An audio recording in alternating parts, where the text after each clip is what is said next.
Livre du prophète Ésaïe, chapitre 8. Et l'Éternel me dit, « Prends-toi une grande plaque et écris dessus avec un style d'homme, Maher, Shalal, H, Baz. » Et je me pris de fidèles témoins pour témoigner, Uri, le sacrificateur, et Zacharie, fils de Jébérekia. Et je m'approchai de la prophétesse, et elle conçut, et enfantant un fils, et l'Éternel me dit, « Appelle son nom Maher, Shalal, H, Baz. Car avant que l'enfant sache crier « Mon père et ma mère », on emportera la puissance de Damas et le butin de Samarie devant le roi d'Assyrie. » Et l'Éternel me parla encore, disant, « Parce que ce peuple rejette les eaux de Siloé qui vont doucement, et qu'il trouve son plaisir en Rétsin et dans le fils de Rémalia, à cause de cela, voici, le Seigneur fait monter sur eux les eaux du fleuve, fortes et grosses, le roi d'Assyrie et toute sa gloire. Et il montera sur tout son lit, et s'en ira par-dessus tous ses bords, et il traversera Juda, il débordera et passera outre, il atteindra jusqu'au cou, et le déploiement de ses ailes remplira la largeur de ton pays, ô Emmanuel. Associez-vous, peuple, et vous serez brisés. Et prêtez l'oreille, vous tous qui habitez au loin sur la terre. Saignez-vous, et vous serez brisés. Saignez-vous, et vous serez brisés. Prenez un conseil, et il n'aboutira à rien. Dites la parole, et elle n'aura pas d'effet. Car Dieu est avec nous. Car ainsi m'a dit l'Éternel avec main forte, et il m'a averti de ne pas marcher dans le chemin de ce peuple, disant, « Ne dites pas conjuration de tout ce dont ce peuple dira conjuration, et ne craignez pas leur crainte, et ne soyez pas effrayés.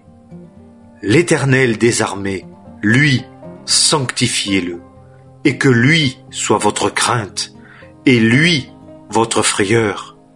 Et il sera pour sanctuaire, et pour pierre d'achoppement, et rocher de trébuchement aux deux maisons d'Israël, pour piège et pour lacet aux habitants de Jérusalem. Et beaucoup d'entre eux trébucheront, et tomberont, et seront brisés, et enlacés, et pris. Lis le témoignage, scelle la loi parmi mes disciples, et je m'attendrai à l'Éternel qui cache sa face de la maison de Jacob, et je l'attendrai. Voici, moi et les enfants que l'Éternel m'a donnés, nous sommes pour signe et pour prodige en Israël de la part de l'Éternel des armées, qui demeure en la montagne de Sion. Et s'ils vous disent, enquérez-vous des évocateurs d'esprit et des diseurs de bonne aventure, qui murmurent et qui chuchotent.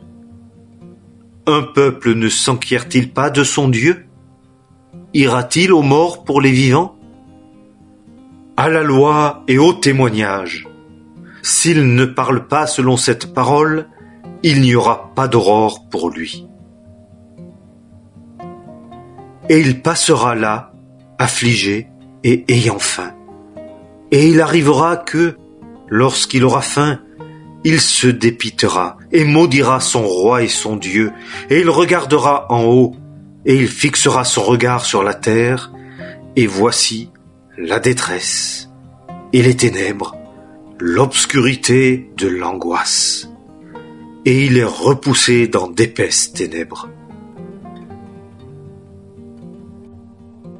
Livre du prophète Ésaïe, chapitre 9.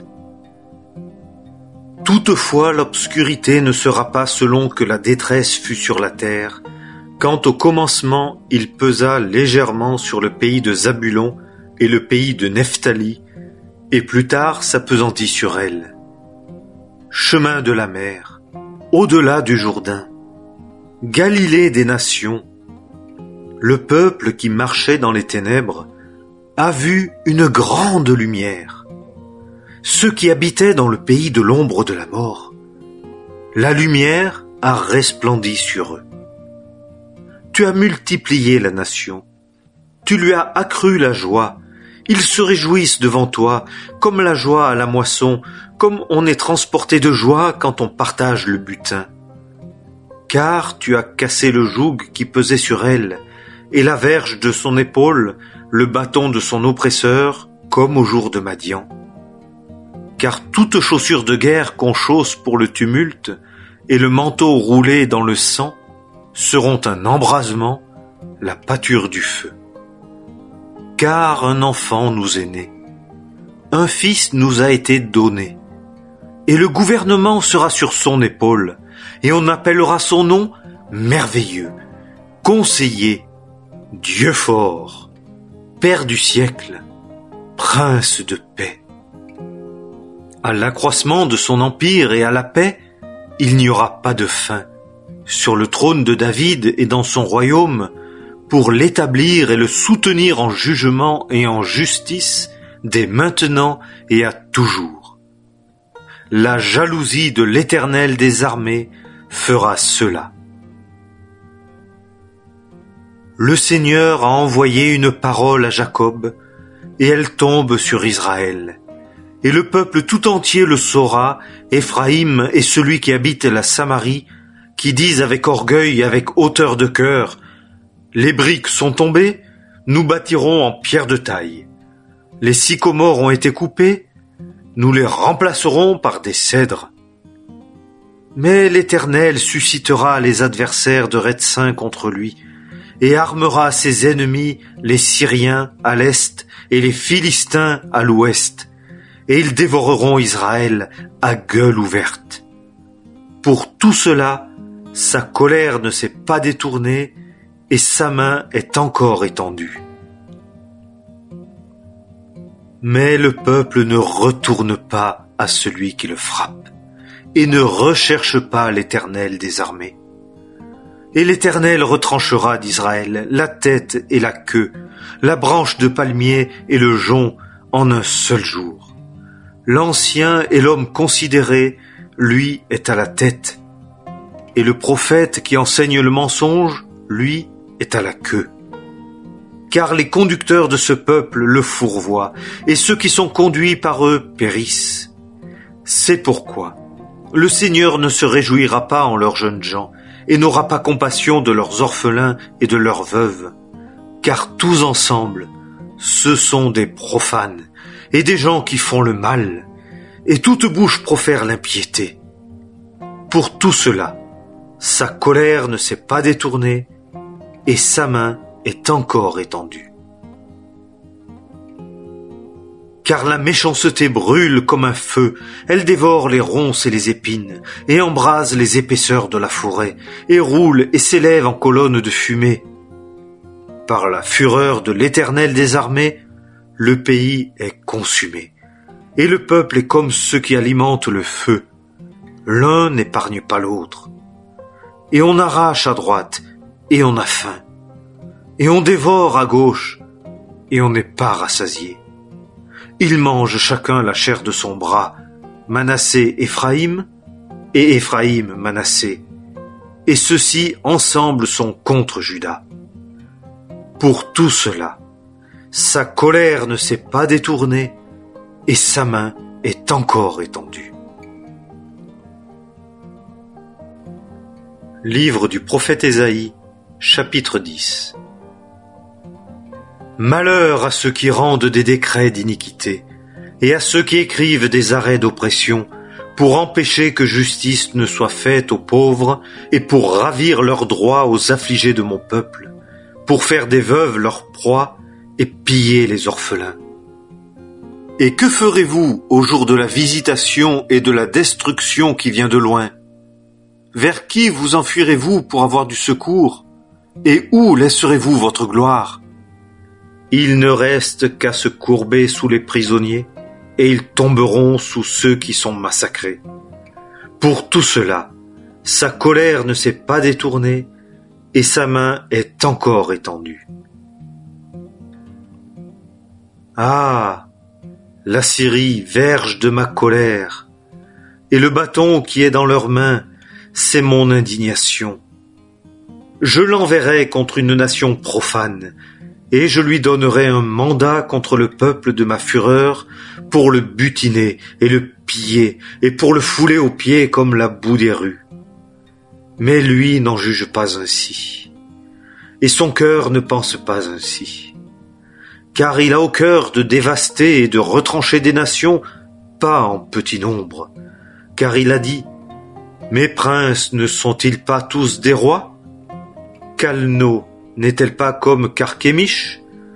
Hamath n'est-elle pas comme Arpad? Samarie n'est-elle pas comme Damas?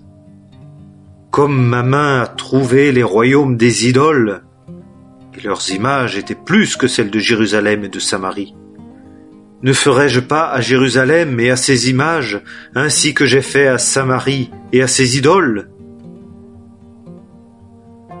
Et il arrivera que, quand le Seigneur aura achevé toute son œuvre contre la montagne de Sion et contre Jérusalem, je visiterai le fruit de l'arrogance du cœur du roi d'Assyrie et la gloire de la fierté de ses yeux.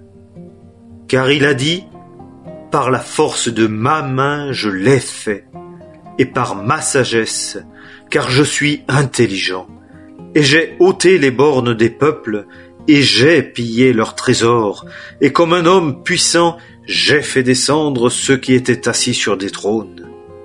Et ma main a trouvé comme un nid les richesses des peuples, et comme on amasse des œufs délaissés, moi, j'ai ramassé toute la terre, et il n'y en a pas eu un qui ait remué l'aile, ni ouvert le bec, ni crié. La cognée se glorifiera-t-elle contre celui qui s'en sert? La scie s'élèvera-t-elle contre celui qui la manie? Comme si la verge faisait mouvoir ceux qui la lèvent, comme si le bâton levait celui qui n'est pas du bois. C'est pourquoi le Seigneur, l'Éternel des armées, enverra la maigreur parmi ses hommes gras, et, sous sa gloire, allumera un incendie comme un incendie de feu.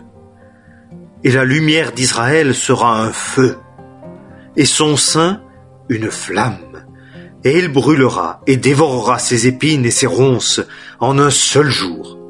Et il consumera la gloire de sa forêt et de son champ fertile, depuis l'âme jusqu'à la chair, et il en sera comme d'un malade qui va dépérissant. Et le reste des arbres de sa forêt sera en petit nombre, et un enfant les inscrirait. Et il arrivera en ce jour-là que le résidu d'Israël et les réchappés de la maison de Jacob ne s'appuieront plus sur celui qui les a frappés, mais ils s'appuieront sur l'Éternel, le Saint d'Israël, en vérité. Le résidu reviendra, le résidu de Jacob, au Dieu fort. Car ton peuple Israël fut-il comme le sable de la mer? Un résidu seulement reviendra. La consomption décrétée débordera en justice. Car le Seigneur, l'Éternel des armées, accomplit au milieu de toute la terre une consomption, et une consomption décrétée. C'est pourquoi, ainsi dit le Seigneur, l'Éternel des armées, mon peuple qui habite en Sion, ne crains pas l'Assyrien. Il te frappera avec une verge, élèvera son bâton sur toi à la manière de l'Égypte, car encore très peu de temps, et l'indignation sera accomplie, et ma colère dans leur destruction. Et l'Éternel des armées suscitera contre lui un fouet, comme Madian a été frappé au rocher d'Horeb, et son bâton sera sur la mer, et il le lèvera à la manière de l'Égypte. Et il arrivera en ce jour-là que son fardeau sera ôté de dessus ton épaule, et son joug de dessus ton cou, et le joug sera détruit à cause de l'onction. Il est arrivé à Haïat, il a traversé Migron, il a déposé ses bagages à Micmash. Ils ont passé le défilé, ils ont dressé leur camp à Geba. Rama tremble, Giba de Saül a pris la fuite. Pousse des cris, fille de Galim. Fais attention, Laïs. Pauvre Anathoth. Madmena est en fuite, les habitants de Gebim se sauvent. Encore un jour d'arrêt à Nob. Il menace de sa main la montagne de la fille de Sion, la colline de Jérusalem. Voici, le Seigneur, l'Éternel des armées, abat les hautes branches avec violence, et ceux qui sont grands de stature seront coupés, et ceux qui sont élevés seront abaissés. Et il éclaircira avec le fer les épais taillis de la forêt, et le Liban tombera par un puissant.